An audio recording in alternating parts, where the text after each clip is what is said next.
ассалому алейкум кадбонони азиз ба канали кӯчақанд хуш омадед.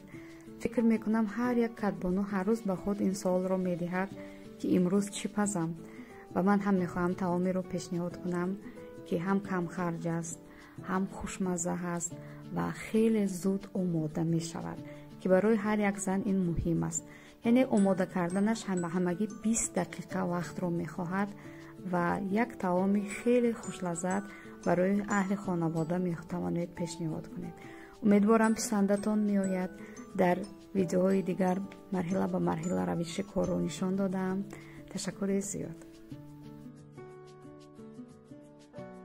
тоба 2-3 қошуқ равғани растанӣ меандозем. баъдан 500 грамм гӯшти чарх кардаро ва вобаста ба хоҳишатон мурчу намак илова кунед ва гӯштҳоро тақрибан 5-6 дақиқа то сурх шуданаш таф медиҳем ва онро ба лайли кашида мегирем. ва дар ҳамон тобае ки гӯшт бирён кардем 2 қошуқ равған, 2 қошуқ руби румӣ ва 1 қошуқ орд илова карда 2-3 дақиқа таф медиҳем. баъдан 1 литр обро кам кам илова мекунем то кулула назанад ва мегузорем ки биҷӯшад. барои мо макаронҳои ба шакли лона зарур аст.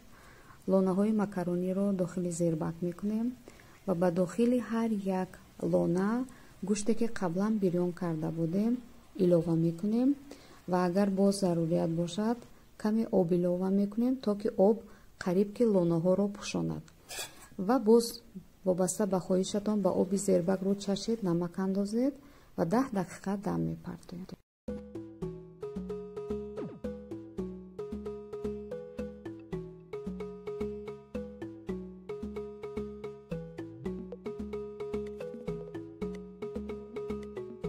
баъди 10 дақиқа панирро ранда карда дар рӯи ҳар як лона мегузорем ва боз 2 дақиқаи дигар дам мепартоем.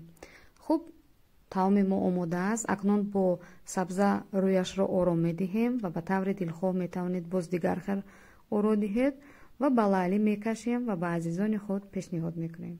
ташаккури зиёд. нӯши ҷонатон буд. то видеоҳои дигар, то дастури таомҳои дигар. худованд нигаҳбони мо ва шумо. ташаккури зиёд.